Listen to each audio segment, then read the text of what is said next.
there's another thing we have to address to find our desires. And it's a very, very important principle to remember, and that is, whenever you are afraid, it'll be like your desire does not exist. Fear is a major impediment to discovering desires. Right. So, for example, today it was thundering this morning with lightning, yes? How many of you find working outside in the rain an enjoyable experience? No? How many of you find it a bit scary if there's thunder and lightning experience? Yeah. Thunder and lightning. Thunder and lightning, a bit scary. It's cold. And cold, yeah, let's assume cold as well, shall we? So cold, thunder, lightning, raining. Would you go out and work outside then? Now, for some of you, the answer would still be yes, right? But for some of you, the answer would be no now. To go outside working, you would like to go outside on a sunny day and work then. But if it's raining and thundering and lightning, then some fears might kick in. A fear of getting cold and wet, or a fear of maybe being struck by lightning in an extreme case. And those fears will instantly detune you from any desire you have. Now, this is especially the case with desires that have something to do with our personal sense of welfare and satisfaction. For this reason, many people on the earth have a strong... they do not know their desires at all, because fear is such a huge part of what happens on the earth. Now, to give you some examples of how fear affects your desire, we can look at things like your sexual desire. Now, if a person has had some traumatic experiences in their childhood with regard to sexuality, so in other words, they've been abused in their childhood in some way, then it's highly likely that there'll be a lot of fear associated with their sexual desire. And for that reason, they might be so afraid of even engaging a long-term relationship or being in love, or they'll be preventing themselves from actually following that desire in any way. So that's a fairly clear illustration of how fear affects our desire. And how many of you like to go to a theme park or an amusement park where there's rides that are very scary? Yeah? Some of you like that? I like that a lot. Now, for many of you, in Australia, in the Gold Coast, we've got a ride that lifts you up nearly 100 metres above the ground, and then it just drops you. It hangs you there for a while, so you don't know when exactly it's going to drop. And then it just drops you. And then right at the end, when it looks like you're going to crash into the ground, it's got these shock absorbers that stop you, right? But sometimes a fear kicks in straight away. And there's another ride in this same amusement park that shoots you backwards at 100 miles an hour and then vertically upwards backwards, and it then hangs there a bit and then it drops down in the same direction and then across like so. And it's an amazing ride. It's really quite fun, right? Just give me an idea. Yeah. Now, for the majority of people, when they think of looking at that kind of ride, they would not ever consider even perhaps enjoying it. A lot of people, if they're connected emotionally to their emotions, would be just quite frightened, and so therefore would find it very difficult to pay the money to be terrified. Right? But if you enjoy speed and you enjoy the sensation of your body going backwards and upside down in all sorts of directions, then you would go over and over and over again on that ride, wouldn't you? Can you see one person's fear would stop them from even riding, and another person's desire to have all of these sensations would keep them riding? And this is the effect of fear on our life. Fear always determines what we finish up doing with our desires. The more fear we have, the more likely it's going to be that we actually avoid situations. And eventually we have a tendency to avoid all situations unless those situations are completely under our control. So if you find yourself being a bit of a control freak, finding that you have to have everything like under your control, you have to know where everything is, you have to know when you'll be there, you have to know how it's organised, you have to know all of these things in advance, and you don't allow any spontaneity in your life really at all. And the only time spontaneity is allowed is when it goes towards something that you already know. then that means we have a high level of control in our lives, and therefore a high level of fear. And fear detunes you from discovering your desires. So many people who have high levels of control in their life are actually in a lot of fear, and for that reason they're doing a lot of things they think they desire, but they're not really desiring at all. Now, let me give you a very basic illustration of this. When you wake up in the morning, most people when they wake up in the morning have a degree of trauma associated with their spirit existence just before they woke up, associated with their sleep state. So when they wake up, when they come back into their body, many people are quite, at that moment, detuned from their body. And they need to get back in tune. So what do they do? What do you normally do in the morning when you wake up? 2 litres of water. Yeah. Drink 2 litres of water? Well, that would be an awesome... That'd be awesome if you did that. Breathe would be awesome if you did that. I used to go for a jog or have coffee or both. Yeah. Go for a jog and have coffee, or jog while you're having your coffee, or whatever. A lot of other people have a hot shower, of course, just to get themselves back into their body and connected. Now, most of us do not lay there and reconnect with our body by feeling what we were just feeling just before we woke up. Most of us don't do that. We don't even give ourselves the time to do that, most of us, because we usually, under most circumstances in day-to-day life, we set an alarm for most mornings, particularly if we work, and so we finish up being woken up, startled generally, and turn off the alarm, and now our body's in this jangle, this fear-based state, and we're not feeling our experience that we just had over the night in our sleep state. And so what we do now is we get up fairly soon after that. We might have a few snooze button things going on, and then we get up, and one of the first things we'll do is either drink something that's warm, or have a hot shower, or do something that reconnects us quite strenuously with our body so that we can overcome the feelings that our body is having at the time. Now, I'll put to you that many of those things, like drinking coffee in the morning, going for a jog in the morning, are not true desires, but rather they are addictions associated with forcing ourselves to overcome our fears rather than feeling our fears. If you allow yourself in the course of a day to see your fears, you'll find that you have many more than what you currently believe you have. Almost everybody I talk to about fears believes they have none, and yet when we start discussing fears, and really, and when we do it in a workshop, when Mary's done it in a workshop, they find they can list hundreds of fears. Sometimes half a book of fears is what most people can list. Understand that every fear you have prevents you from discovering desires. So unless you're prepared to feel your fears in some way, you will not be able to truly discover your desires. Does that make sense? Yeah? So, I have a question.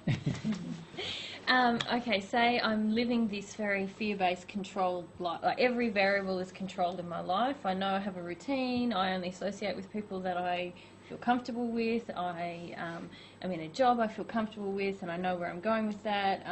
My home environment is very well controlled, and I'm in a relationship where there's a lot of, I can be in control all the time. Yeah.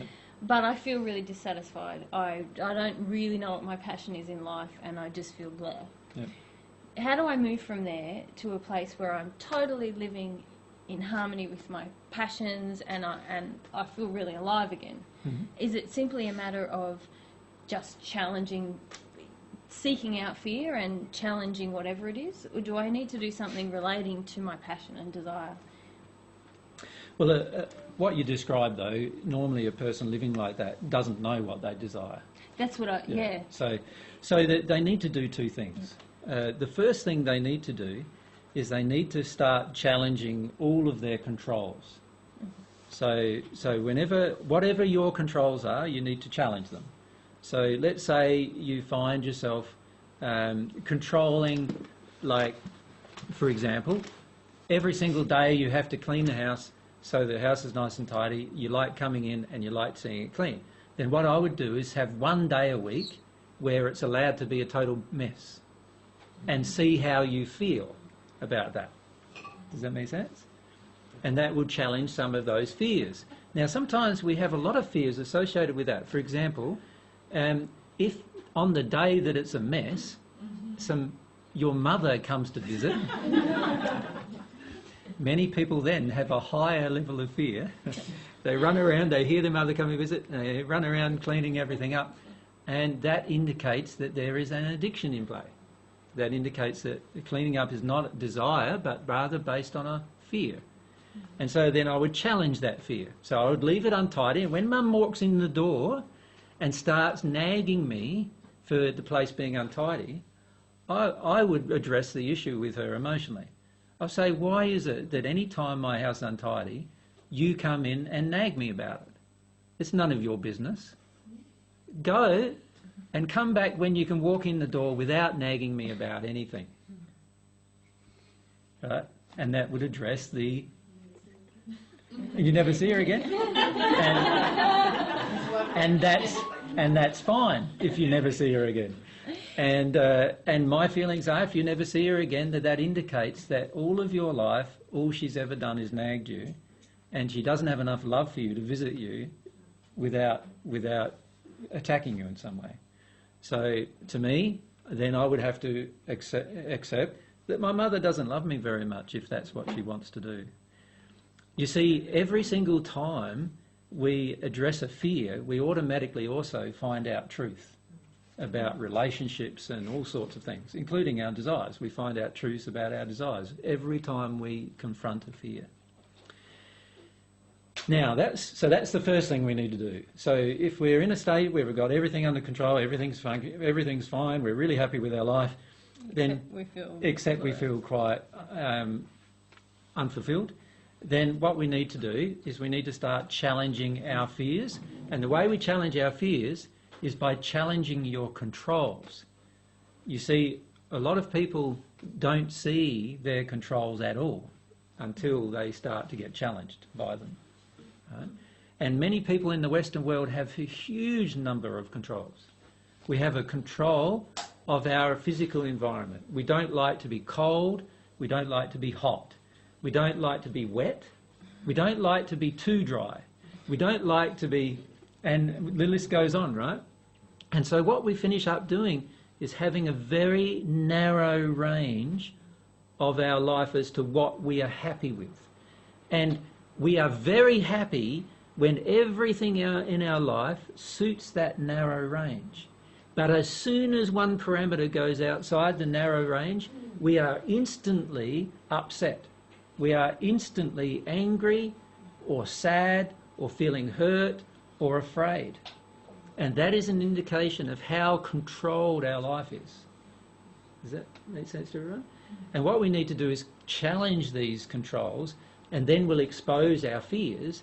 And if we expose our fears and release them, then we'll have more desire in our life. We'll have a way of discovering more of our passions and desires.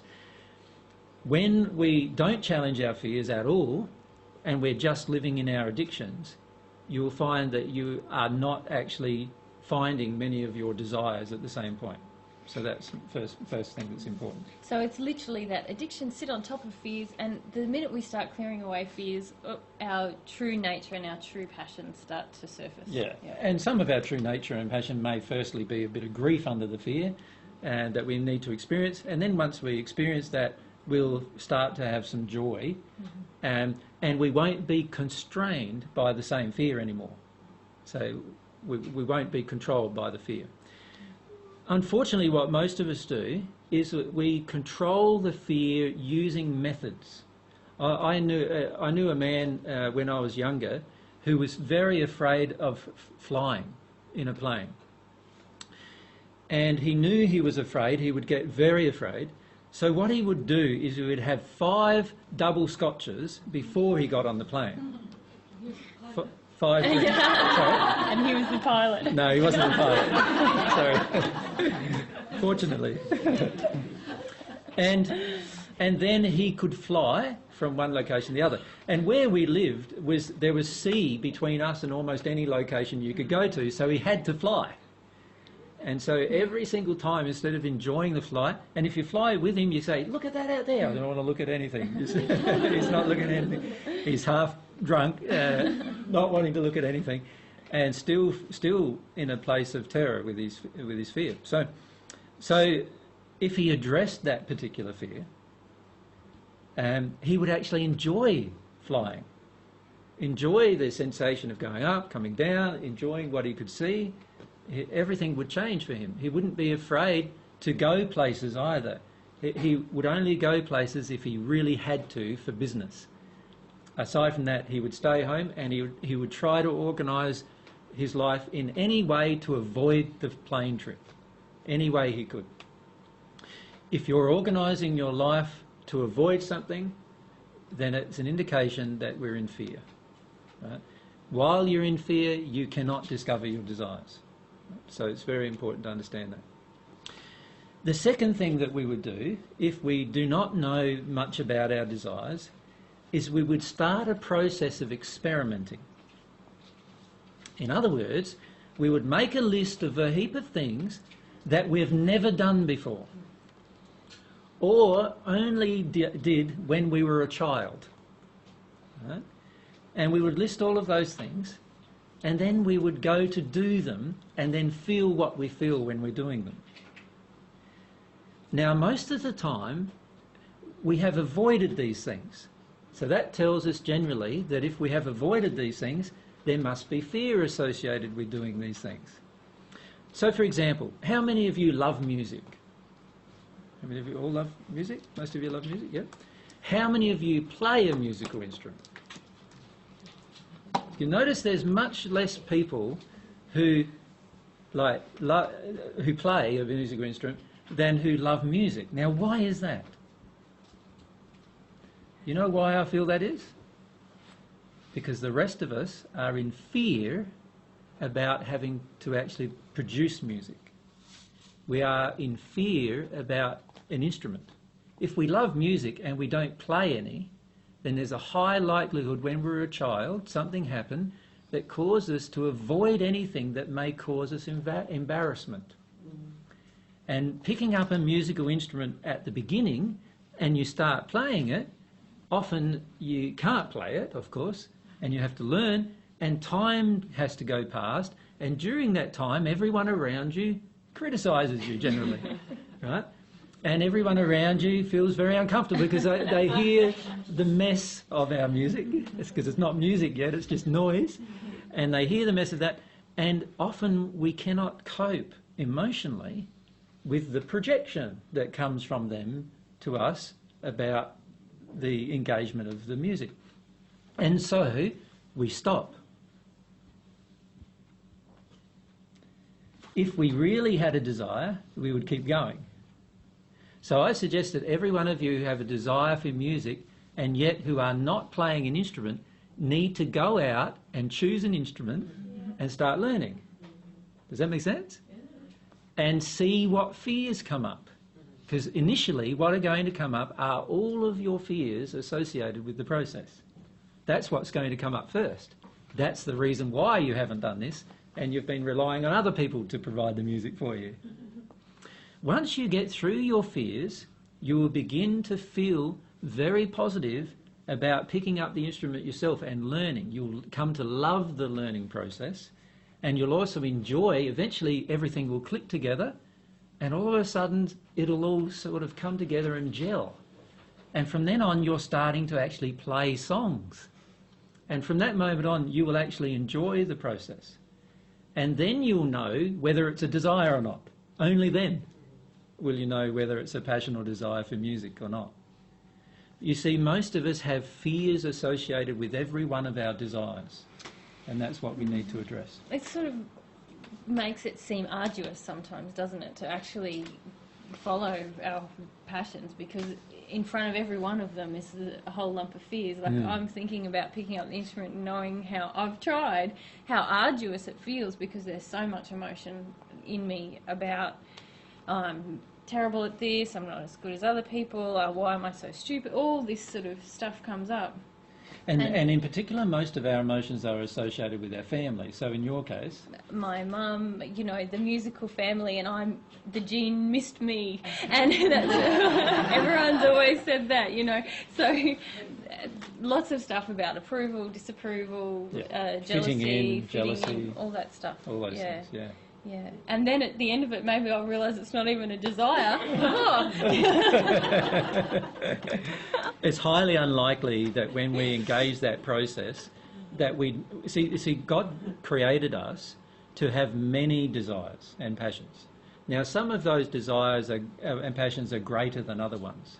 Does that make sense? Some are higher value inside of ourselves because of our personality and nature than others. But you will get to a stage in your future, once you release many of your fears, that you're almost passionate about everything.